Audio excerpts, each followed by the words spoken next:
안녕하세요. 챕터 6 발표를 맡은 김재영입니다. 목차는 다음처럼 진행하겠습니다.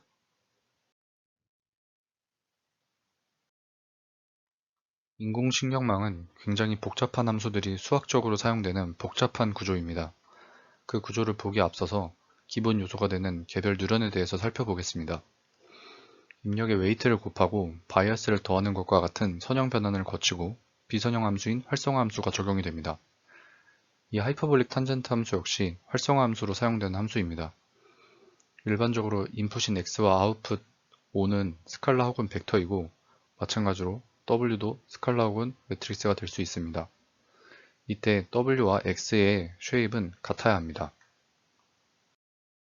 뉴런은 다음처럼 연산 과정을 거쳐서 쌓이게 됩니다. 앞선 뉴런층의 출력이 다음 층에 대한 입력으로 사용이 되고 이런 과정이 누적되어서 겹겹이 쌓이게 되면 뉴럴 네트워크라고 부를 수 있게 됩니다. 앞서 공부했던 일반적인 선형 모델과 우리가 실제로 사용하게 될 딥러닝 과정의 중요한 차이점은 에러 펑션이 쉐입이 됩니다. 앞서 우리는 이 함수처럼 하나의 자명한 초속값을 가지는 컨벡스한 함수를 사용했습니다. 근데 이게 쌓여서 뉴럴 네트워크가 되면 같은 MSE 함수를 사용하더라도 동일한 컨벡스 속성을 갖지 않게 됩니다. 우리가 근사하고자 하는 파라미터들에 단 하나의 정답은 없습니다. 대신에 어느 정도 틀릴 수 있지만 잘 근사시키는 유용한 아웃풋을 얻기 위해서 파라미터들을 계속 업데이트하게 됩니다. 뉴럴 네트워크가 non-convex한 에러 펑션의 쉐입을 가지는 이유 중 하나는 액티베이션 펑션입니다.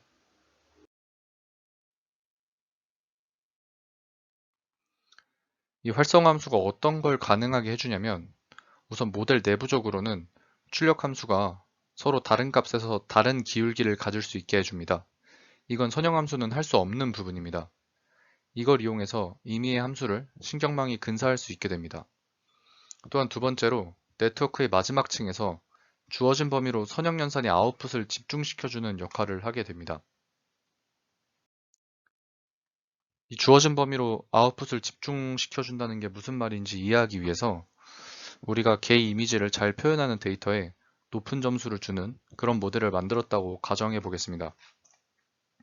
이때 리트리버나 말티즈 같은 강아지 사진은 높은 점수를 얻을 것이고 쓰레기차나 비행기 이미지는 낮은 점수를 얻게 될 것입니다. 여기에 곰 이미지는 쓰레기차보다는 높지만 어쨌든 높지 않은 점수를 얻을 것입니다. 이때 이 선형연산이 출력에 대한 범위를 제한해서 이 강아지에는 1, 만약에 곰에는 마이너스 10, 쓰레기에는 마이너스 1000 이런 것처럼 출력값이 스케일이 안 맞게 나오는 상황이 나오지 않게끔 하고 싶습니다. 이럴 때 활성화 함수를 적용시켜주면 그 출력의 범위가 제한이 되게 됩니다. 그래서 이 그림은 활성화 함수 중에 하이퍼볼릭 탄젠트 함수를 사용한 그림이고 이에 따라 출력값이 마이너스 1에서 1 사이로 한정되었습니다.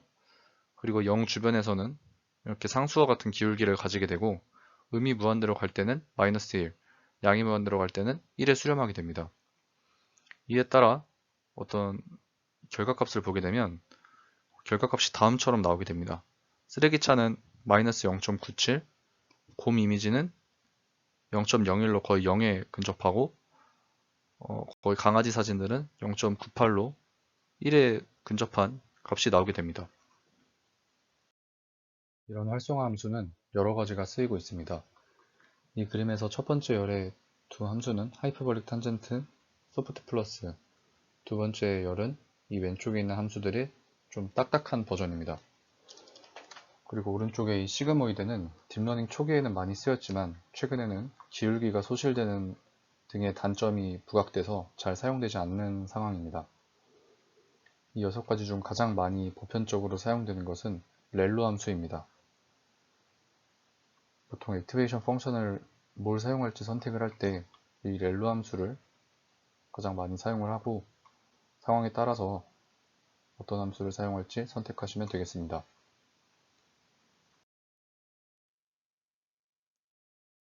그럼 활성화 함수를 적용한 모델을 파이토치의 nn 모듈을 사용해서 구축해 보겠습니다. 앞으로 설명드릴 코드는 해당 GitHub 주소에서 참고하실 수 있습니다. 앞 챕터에서 예시로 사용했던 온도 변화 문제를 그대로 사용하겠습니다. 섭씨와 하씨 데이터를 t_c, t_u로 입력해주고 언스퀴즈를 통해 액세스 1에 차원을 추가해주면 다음처럼 11,1의 쉐입이 나오게 됩니다. 11개 데이터에서 8:2로 트레인과 밸리데이션 스플릿을 해주고 그에 따라서 이 랜드펌을 이용해서 랜덤하게 인덱스를 생성해주고 t_c와 t_u에 대해서 분할을 해줍니다.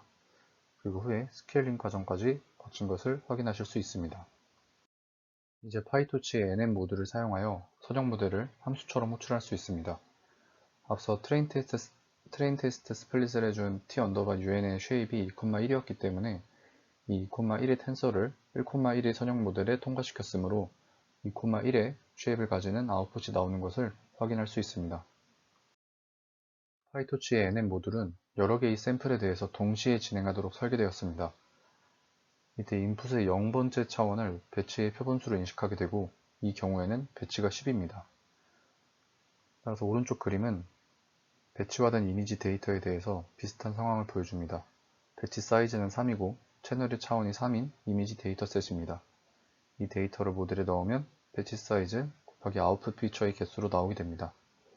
따라서 이 예시에서는 3 곱하기 4로 출력이 쉐입을 가지는 것을 알 수 있습니다. 이렇게 인풋을 배치로 묶어서 진행하는 것은 크게 두 가지 베네핏을 갖게 됩니다. 파이토치의 경우 GPU 연산을 많이 사용하게 되는데 GPU의 경우는 병렬로 연산이 진행됩니다. 따라서 이런 작은 모델에서 어떤 하나의 단일 인풋을 사용하는 것은 대부분의 가용 가능한 연산 유닛을 쉬고 있게 만듭니다.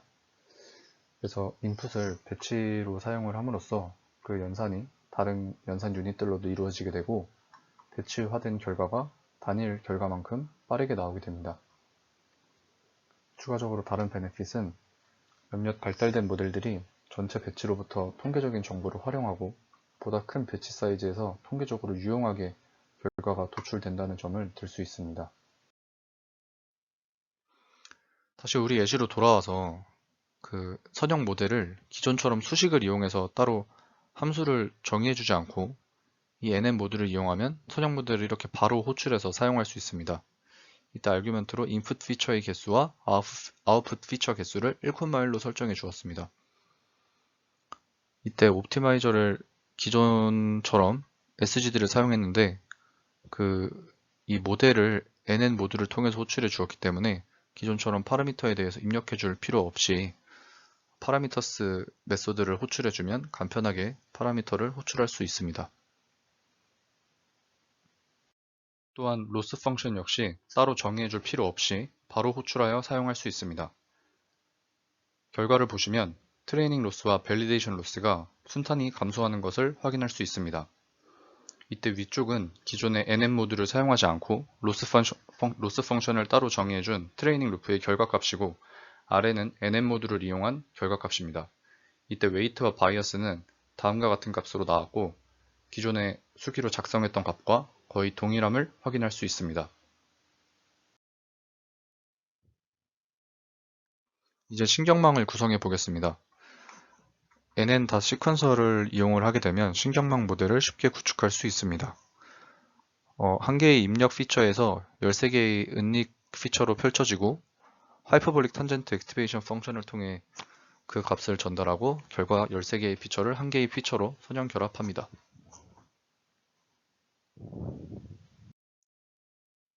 이 신경망의 파라미터들을 확인해 보기 위해서 파라미터스 메소드를 이용해서 호출해 주겠습니다.